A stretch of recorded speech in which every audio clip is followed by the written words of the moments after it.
വാർത്താമഴയിലേക്ക് വീണ്ടും ആറ്റിങ്ങൽ ലോക്സഭാ മണ്ഡലത്തിലെ രാഷ്ട്രീയ വിഷയങ്ങൾ ചർച്ചയാക്കി 24. ആറ്റിങ്ങൽ ബൈപ്പാസിനെ ചൊല്ലി 3 മുന്നണികളും തമ്മിൽ കടുത്ത വാക്പോരുണ്ടായി.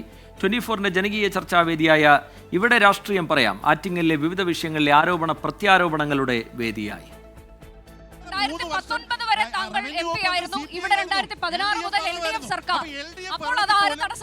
വർക്കല ക്ലിഫിൽ നടന്ന ചർച്ചയിൽ ചൂടേറിയ വിഷയമായത് ആറ്റിങ്ങൽ ബൈപ്പാസ് തന്നെയാണ്. ജനങ്ങളുടെ നാളുകളായുള്ള ആവശ്യം വല്ലാതെ വൈകിപ്പിക്കുന്നതാരെന്ന പരാതിയും ചോദ്യവും ജനങ്ങളിൽ നിന്ന് ഉയർന്നു. ഈ 5 വർഷക്കാലം ഈ മനുഷ്യൻ എവിടെയായിരുന്നു? ഞങ്ങൾ ആരും കണ്ടിട്ടില്ല. 2 രൂപ സെസ് കൊടുത്തതിന്റെ കാരണം പറഞ്ഞത് ഇവിടെ സാധാരണക്കാരന് ക്ഷേമ പെൻഷൻ കൊടുക്കാനാണ്. താൻ MP ആയിരുന്ന കാലത്താണ് ആറ്റിങ്ങൽ ബൈപ്പാസിന് വേണ്ടി ഇടപെട്ടതെന്ന് നിതിൻ ഗഡ്കരിയുടെ കത്ത് ചൂണ്ടിക്കാണിച്ച് LDFനെ പ്രതിനിധീകരിച്ചെത്തിയ എ സമ്പത്ത്. ഇത് സംബന്ധിച്ച് ശ്രീ നിതിൻ ഗഡ്കരി കത്തയക്കുകയാണെങ്കിൽ അന്നെന്തായാലും എനിക്കാണല്ലോ കത്തയക്കുക. ഇവിടെ ഈ കേരളത്തിൻ്റെ തെക്കേയറ്റം മുതൽ വടക്കേയറ്റം വരെ ഇത്തരത്തിൽ നാഷണൽ ഹൈവേ, പുതിയ നാഷണൽ ഹൈവേ 66 നിർമ്മിക്കുന്നതിന് കിഫ്ബിയിൽ നിന്ന് 5480 കോടി രൂപ കൊടുക്കേണ്ടി വന്നത് ഇന്ത്യയിൽ ഒരേ ഒരു സംസ്ഥാനത്തിന് മാത്രമാണ്.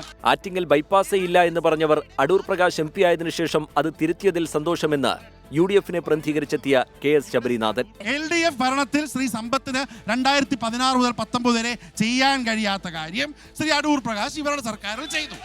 ദേശീയപാത വികസനം കശ്മീർ മുതൽ കന്യാകുമാരി വരെ നടക്കുന്നുവെന്ന് BJPയെ പ്രതിനിധീകരിച്ചെത്തിയ M ബാലമുരളി. അഴിമതിരഹിതമായ പദ്ധതികളും നമ്മുടെ നാട്ടിൽ നടപ്പിലാക്കിക്കൊണ്ട് കഴിഞ്ഞ 10 വർഷക്കാലം വികസന വിപ്ലവം ഭാരതത്തിൽ കൊണ്ടുവന്ന വ്യക്തിയാണ് മോഡി. ആറ്റിങ്ങൽ MP അടൂർ പ്രകാശിനെ മണ്ഡലത്തിൽ കാണാനില്ലെന്ന് LDF പ്രവർത്തകരുടെ പരാതി. തൊഴിൽ ക്ഷാമം കേന്ദ്രത്തിന്റെ പ്രശ്നമെന്നും സംസ്ഥാനത്തിന്റെ ഭരണവീഴ്ചയാണെന്നും ആരോപണങ്ങൾ ഉയർന്നു. കോവിഡ് കാലത്ത് ഫലപ്രദമായി ഇടപെട്ടെന്ന അവകാശവാദം 3 മുന്നണികളും ഉന്നയിച്ചു. പെട്രോൾ വിലവർധനയും ക്ഷേമ പെൻഷൻ മുടക്കവും പ്രവാസി പുനരധിവാസ പാക്കേജും ഉൾപ്പെടെ നിരവധി വിഷയങ്ങൾ 1 മണിക്കൂർ നീണ്ട ചർച്ചയിൽ ഉയർന്നു. 24 സീനിയർ ന്യൂസ് എഡിറ്റർ അനുജ രാജേഷാണ് ചർച്ച നയിച്ചത്. 24 തിരുവനന്തപുരം.